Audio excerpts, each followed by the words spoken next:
Well, hey, what is up, Cal Church? If we've never met before, my name is Taylor, and I work up in Ventura, California at Mission Church as the student pastor there. And then I live in Oxnard, California with my wife, Daly, and our 5-month-old daughter, Henley.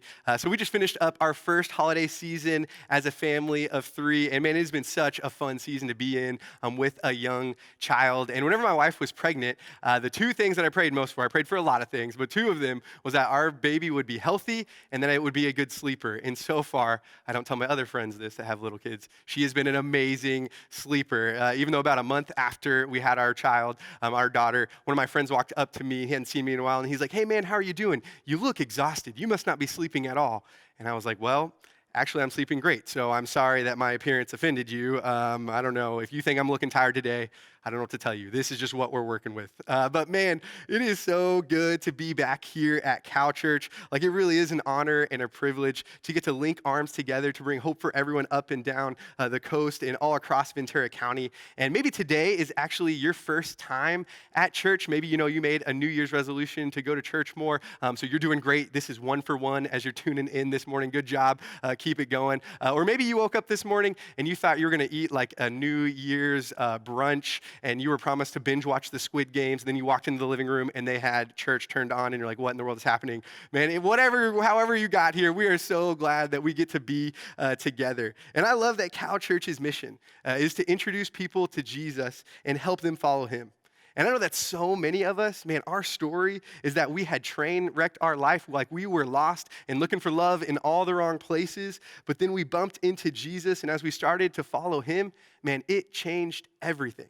And I actually heard a story over the holidays about an older man who was shopping in Target, and he was standing in an aisle when he noticed a young boy down the aisle from him who was by himself. And then all of a sudden he heard over the loudspeakers, attention shoppers, we have a lost child named Mark. If you find Mark, please bring him to the front so that he could meet his parents." And the older man looked down at the young boy and he slapped himself in the face and said, "Dang it, I'm lost again."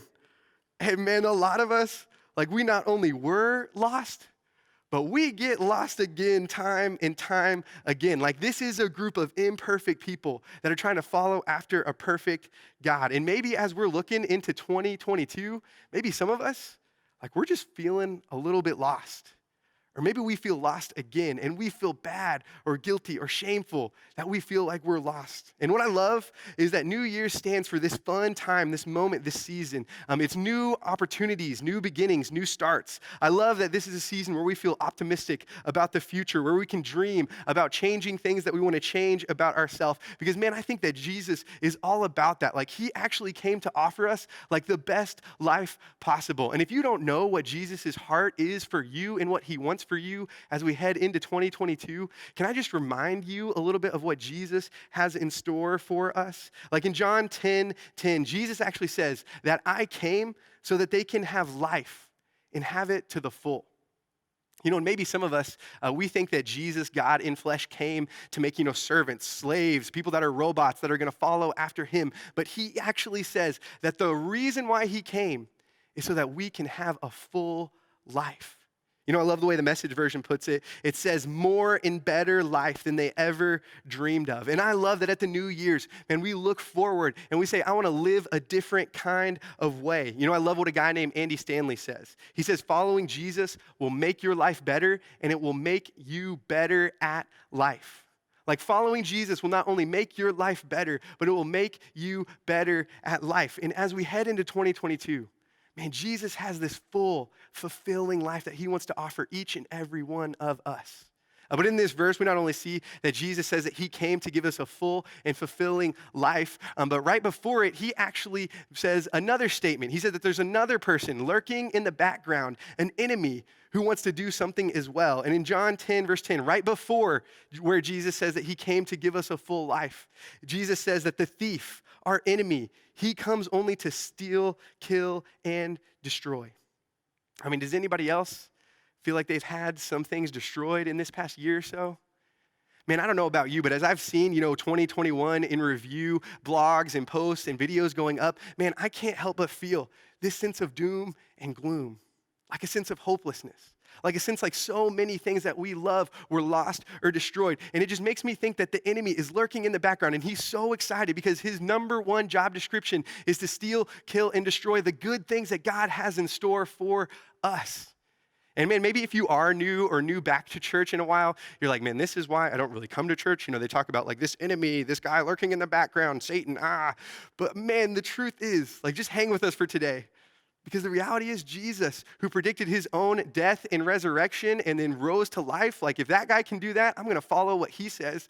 He says that there is a real enemy that wants to steal, kill, and destroy our families, our finances, our friends, our spouses, our marriages, and he wants to steal, kill, and destroy all of the good things that God has for us. One of Jesus' closest friends, a guy named Peter, he wrote one time that our enemy, the devil, he prowls around like a roaring lion looking for someone to devour. Like that's always been his job, to steal, kill, and destroy.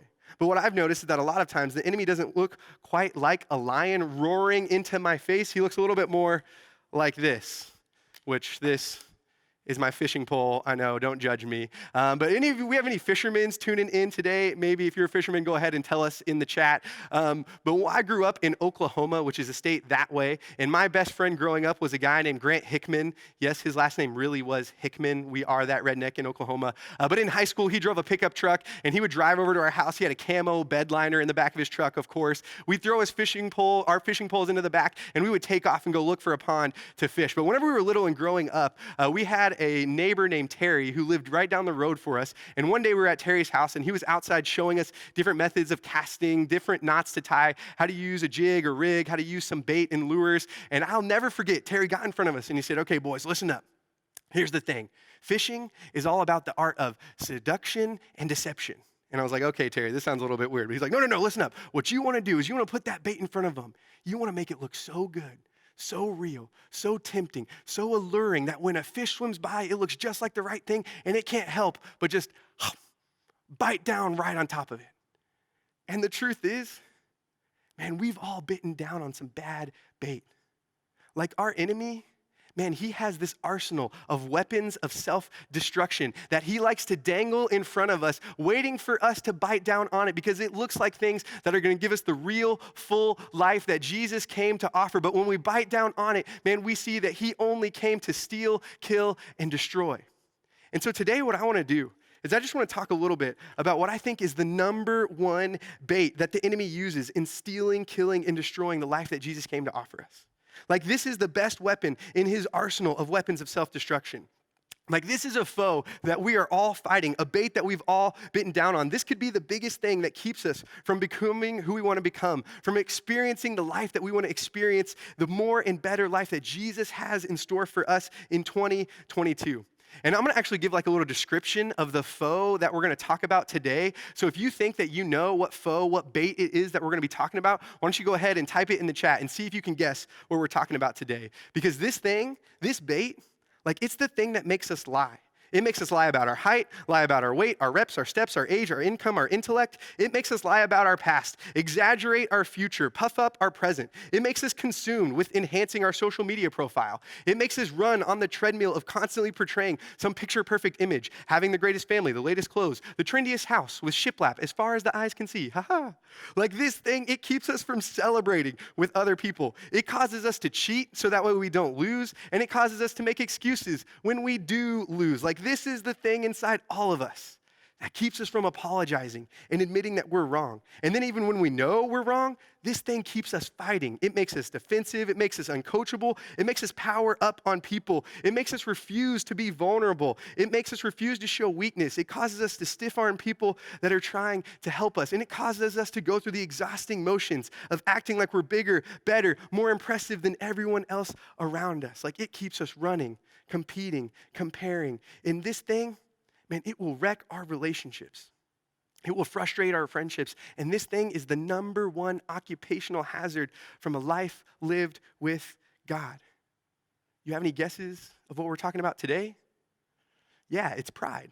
And I would tell you I would tell you that you were right if you said pride, but I don't want to make you any more prideful. I'm just kidding. But the truth is, like, we've all got a little bit of pride inside of us. Have any of you ever done a white elephant gift exchange before? Where you bring a gift, maybe it's like a $5 to $10 gift, or maybe you bring a gift from home, you wrap it, put it in a pile, everyone takes a number, and then you get to go pull a present from the pile. Some people call it Dirty Santa, Yankee Swap, but we do a big white elephant gift exchange with our high school students at Mission every year. And a couple years ago, we had about 50 high schoolers. We have a pile of about 50 presents, and it was my turn to go grab a present. And so I walk up to this pile of about 40 remaining presents, just pick a random one off the bottom, open it up, and then lo and behold, what I happened to unwrap was this little bobblehead that just happens to look exactly like me. And it was this really strange, weird kind of Stranger Things moment when I'm staring back at this little figurine that happens to look exactly like me. And I didn't really know what to do. Like, I didn't want someone to steal it from me because I didn't want them to have a little shrine of me. But then I also didn't want to keep this and everybody be like, oh, look at you. You've got a shrine of yourself. Like, what is happening? And I have never felt more like Dwight Schrute than in that very moment. But I actually keep this little bobblehead in my office up on a bookshelf because it just reminds me that, man, left unchecked, like we've all got a little bit of pride inside. Like we can all get caught at bowing down at the altar of our ego, of wanting to build, the tower of me and mine, and wanting everyone else to come around and bow down to us. Winston Churchill once famously said that we are all worms, but I do believe that I am a glowworm. We all want to be seen and valued and noticed. Like, we all want to feel important and impressive. We want to receive affirmation. And let me be clear. Like, there are times when pride is a good thing. Like, when you are proud of making the team, working hard on your project, or proud that your kid is finally walking, talking, or is potty trained, there is nothing wrong with that kind of pride. Even God at creation took a step back and he said, oh man, that was good. But the unhealthy pride that we're talking about today is better known as selfishness, arrogance. It's this unhealthy sense of self-importance where my thoughts and actions reflect this all about me attitude. Do you know how many narcissists it takes to change a light bulb? Just one, because they just hold the light bulb up and they let the whole world revolve around them.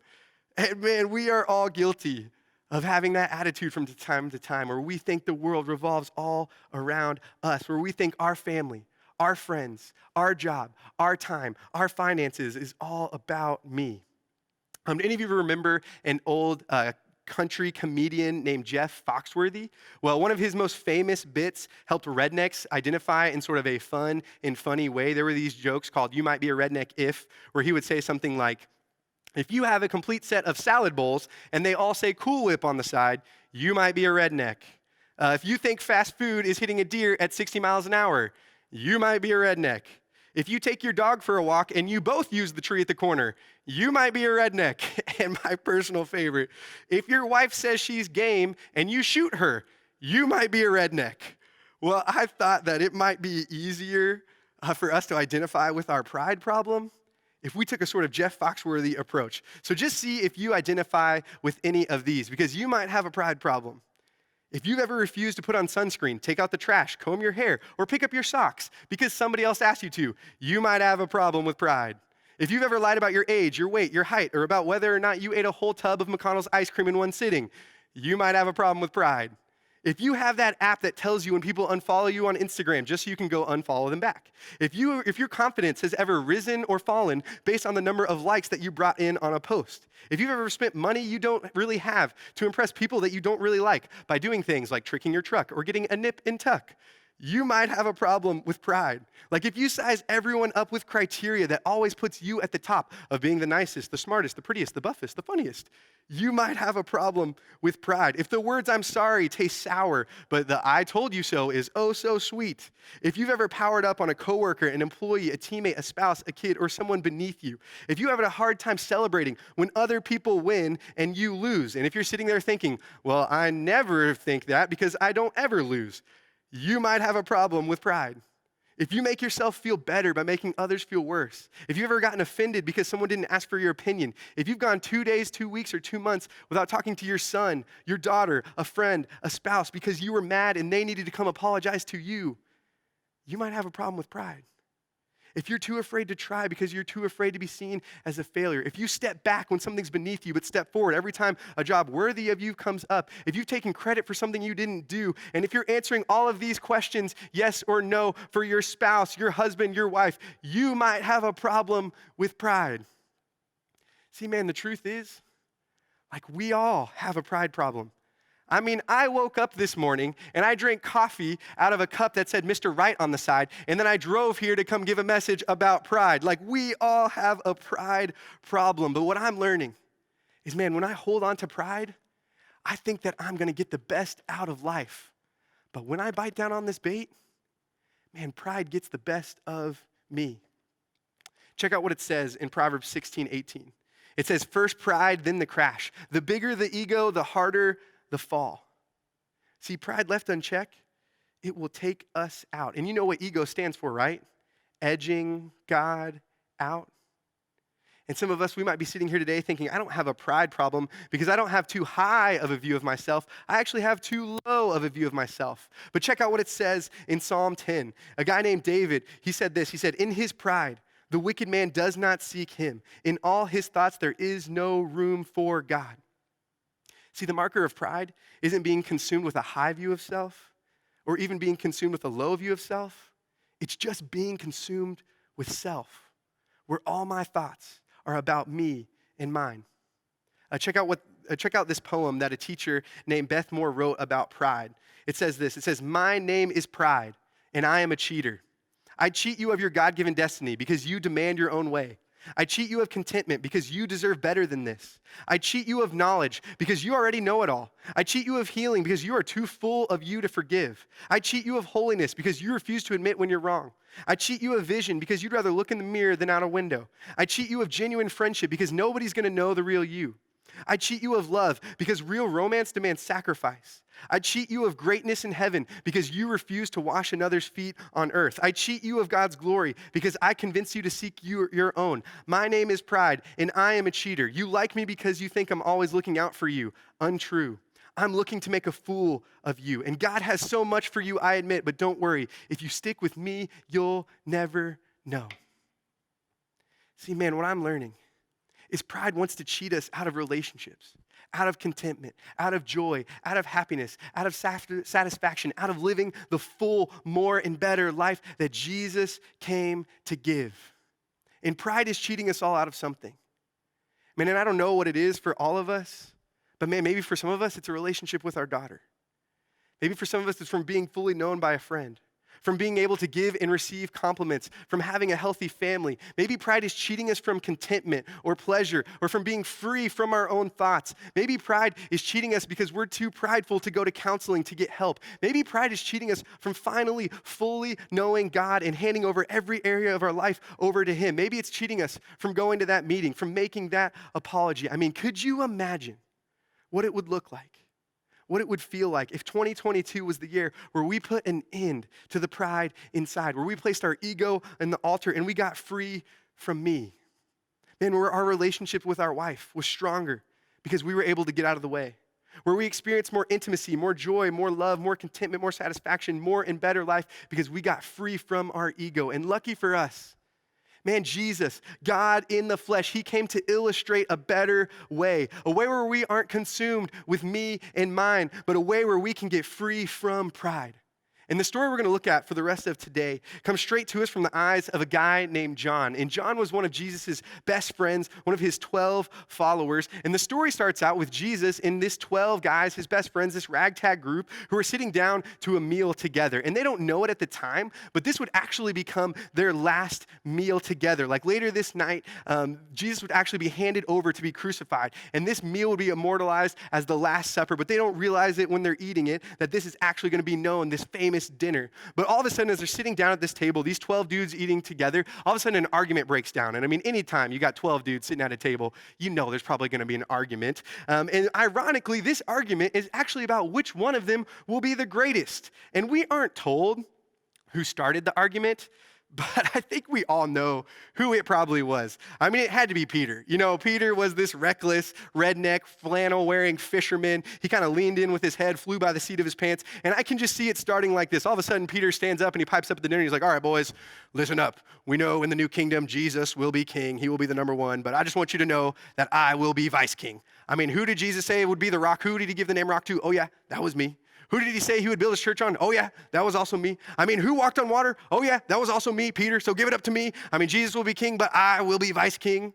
And then I can see across the table, you know, James and John, these two brothers, these sons of thunder, they jump in, they're like, oh, yeah, Peter, that's totally going to be you. I mean, you did walk on water for like 0.2 seconds, and then what happened? Oh, yeah, you sunk like a rock. Maybe that's why he gave you the nickname rock. And then what did Jesus call you? Later, he said, get behind me, Satan. That's right, he called you Satan. There's no way Satan will be his number two. Peter, it's not going to be you. Clearly, it will be us, the sons of thunder. And then I can see Andrew, you know, piping up, and he said, boys, listen. We all know that what Jesus really values is humility. And clearly, I am the most humble person in the room, and so I will be Jesus's number two. And I mean, on down the line it goes. This is their third time to argue about which one of them was the greatest. Like, we've all got a little bit of pride inside of us, even those of us that are the closest followers of Jesus. But at some point, amidst their backbiting and bickering, Jesus gets up from this table. He gets up from the head position at the table. He walks over to the door. He takes off his outer clothing, and there it is sitting in the corner. Can you see it? It's the towel and the basin. And Jesus picks up these two items. He puts the towel around his waist, and then he goes from person to person, and he begins to wash their feet, to scrub between these toes. I mean, these guys were walking around in sandals all day on a dirty road. I mean, I've seen some of your feet when you've walked around in your rainbows. Like, these guys' feet had to be nasty, but Jesus, he goes from Andrew to James to John, and he washes their feet. An act so disgusting, so humiliating, so vile that it was actually reserved for the lowest slave in the household. Like the lowest of the low man on the totem pole was supposed to do this job. And yet Jesus got up, put down his position, laid down his pride, and he washed their feet. He goes to Peter, who hours later Jesus knew would deny him to a first century Girl Scout, and he washes his feet. He goes to Judas, his friend, his follower that has already sold Jesus for 30 silver coins that are probably lining his pocket in this very moment. I mean, if you've ever had someone close to you hurt you, betray you, like Jesus can relate. And you know what he did? He washed his feet. And on down the line he goes, watching each one of these knuckleheads' feet who moments ago were locked in this argument about which one of them would be the greatest. I mean, Jesus does for them what they should have done for him. And they had pretended not to see it, not to notice, sitting in the corner, the towel and the basin. And then John writes in John 13, when he had finished washing their feet, he put on his clothes and returned to his place. Do you understand what I have done for you? He asked them. You call me teacher and Lord, and rightly so, for that is what I am. Now that I, your Lord and teacher, have washed your feet, so you also should wash one another's feet. I have set you an example that you should do as I have done for you. He said, go and do likewise. I mean, think about this for a moment. Like, who does that? What kind of person willingly lays down their position, their power, their pride, gets up from the most important seat in the room, takes the form of a servant, and washes feet? I mean, what do you do when you're the most powerful person in the room? What do you do when you're the top dog? When you're the one that's standing in the best position, you've got the most power. I mean, think about it. Think about who got down and washed their feet. The one who created everything, the sun, the moon, the stars, the one who could play pool with the planets, who flung the stars into the sky and named them, who set the ocean seas, the tides, and framed them. He is sitting at the table, and he gets down and washes these guys' feet. The grand designer is now turned into a shoe shiner? Like, this doesn't make sense. What would you expect? Like, from the creator of the universe? What would you expect from the most powerful person on the planet? Man, maybe for some of us, we have this view of God that is so manipulative and vile in our mind that we think God would never do something like this. Like, what would you expect from God? I mean, who is this guy that gets up and leaves his position of importance, the head of the table, and he takes the role of a servant? And I want to push pause real quick. We'll come back to this story in just a minute. But do we have any Star Wars fans who are tuning in today? Any Star Trek fans? If you're watching, why don't you type in the chat? If you're a Star Wars fan, type Star Wars. If you're a Star Trek fan, type Star Trek. But did you know that about half a century ago, when Star Wars and Star Trek fandom began to spark, scientists had the thought that surely we weren't the only planet to support life. Like there had to be others. So a group of scientists led by an astrologer named Carl Sagan put together a list of parameters that they thought at that time were necessary for a planet to sustain life. And at that time, they only came up with 2 parameters that they thought a planet needed to support life. So imagine there's like a dashboard, and these 2 knobs would be turned exactly the right parameters, exactly the right spot for a planet to sustain life. I mean, and we know that that's pretty tricky because even getting the AC in our car at the right spot when the Santa Ana's hit, like that's a little bit complicated. But given those parameters, Sagan and his team decided that 1 out of every 1,000 stars should be able to sustain life, which would be a bunch of planets given the number of stars. So SETI, the search for extraterrestrial life, started, and that's when movies like Star Wars, Star Trek, E.T. started to come out. So then the race was on to find other forms of life. But as the years went past and other planets could not be found, scientists discovered that the number of variables a planet needs to sustain life isn't just 2. Like that number has exploded into hundreds of thousands, maybe even millions. And as the number of variables that a planet needs for life has increased, the number of planets that could possibly sustain life has actually decreased. So much so that the odds of any single planet sustaining life is actually in the negatives. So what does that mean?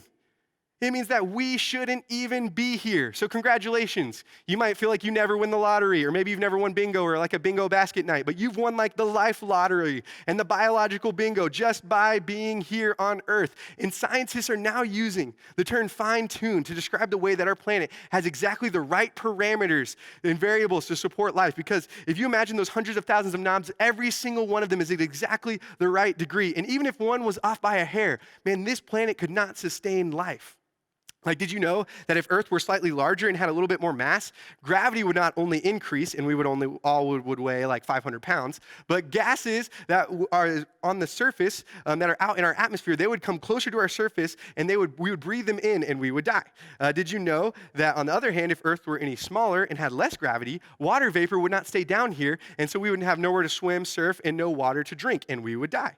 If the Earth rotated a little bit faster, we'd have wind speeds that make the Santa Anas look like child's play, and we wouldn't be able to survive. If the Earth rotated slower, the temperature swings between night and day would make life here unbearable, and you could not get a Patagonia jacket thick enough to keep you from freezing.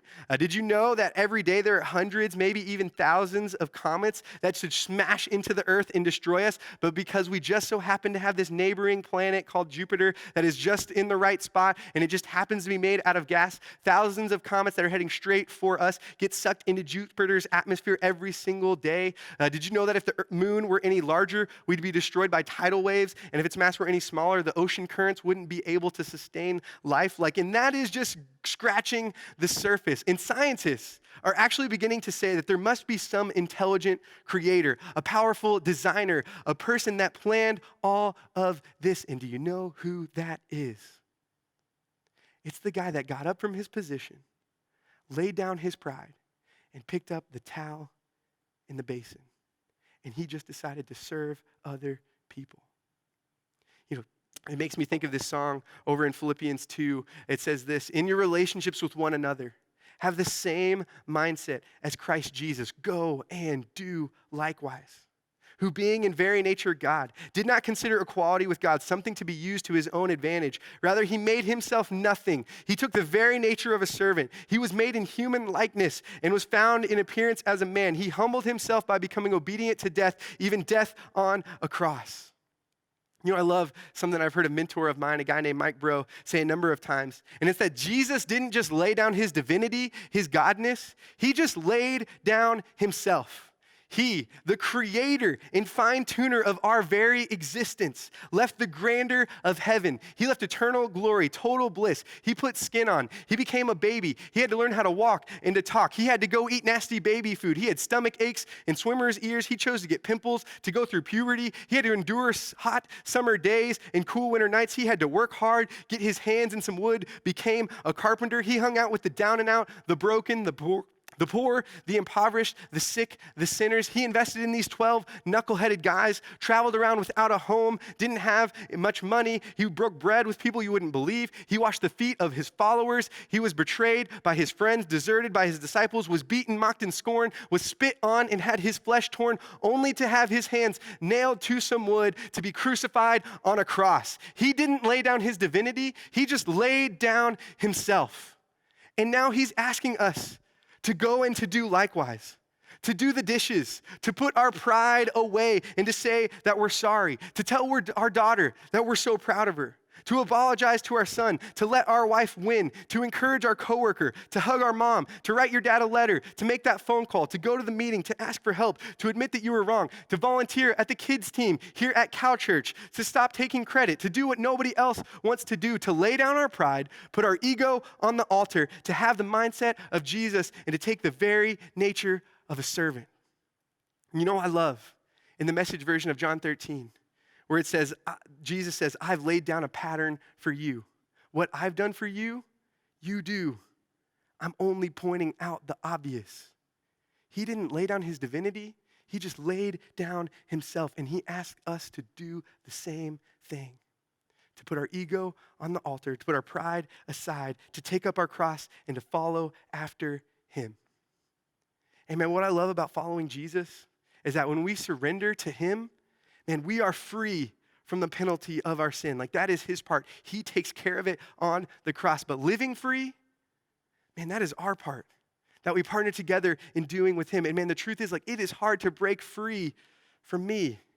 I mean, have you guys been doing home remodels during this COVID season, during this past year or so, or at least you were until you had to sell like half of your life insurance policy in order to be able to buy some lumber? But I love like getting to build stuff, and I am by no means an expert. I've taken on some small projects. You know, I built an outdoor couch with my dad. I went crazy with some shelves, and I'm a little bit weird where I like to like build the outdoor couch. I like to tear down the walls when we're doing demo day, but then I also like to go to Home Goods and like pick out the pillows. You know, I want to make sure it looks good too. A couple weeks ago, my wife actually said that the only thing in our marriage that I ever steamroll her on is home decor. And we were laughing when she said it, but I'm telling you, we've had some heated debates in Home Goods where we were not laughing.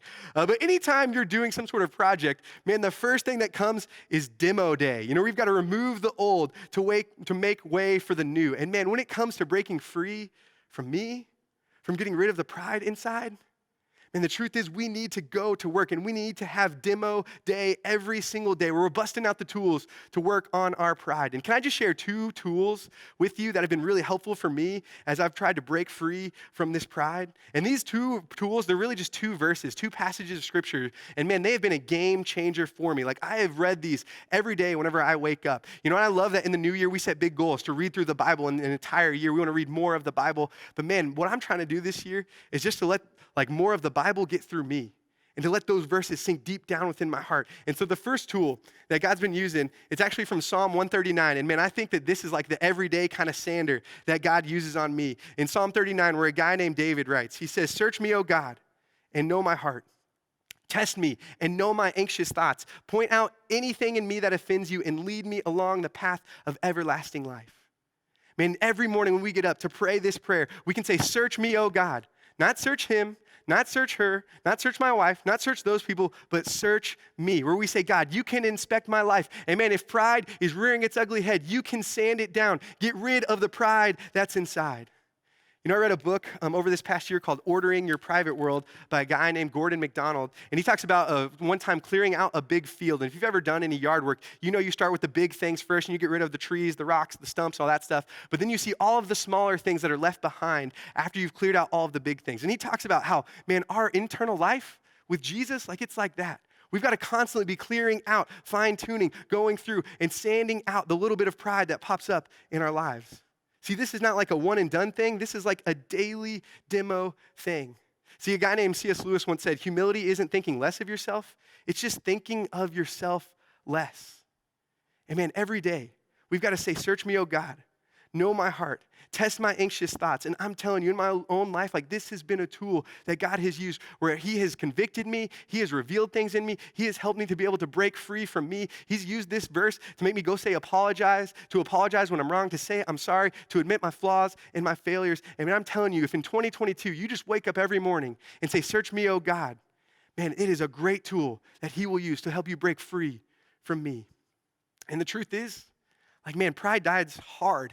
And maybe even this week, even as we leave this room, as we log off today, man, pride will try to rear its ugly head. But there has been this phrase that Jesus uses, and it's been kind of this helpful, almost like hammer, to take down pride whenever I need a little bit more of a bigger impact. But it comes from Matthew 20. In the Message version, Jesus says this. He says, Jesus gets them together, his friends, to settle things down. He said, you've observed how godless rulers throw their weight around, how quickly a little power goes to their head, but not so with you. And man, in those moments where pride wants to rear its ugly head, man, I've just used that mantra in my mind to say, not so with you. To let that phrase ring through my ears, not so with you. When I'm tempted to power up on people, not so with you. When I want to steer the conversation in my direction, not so with you. When I'm tempted to exaggerate, to do the humble brag, to boast a little bit, not so with you. See, Jesus did not come to reverse the pecking order of greatness, as people suppose. He came to destroy pecking orders. I mean, does anybody else like destroying stuff?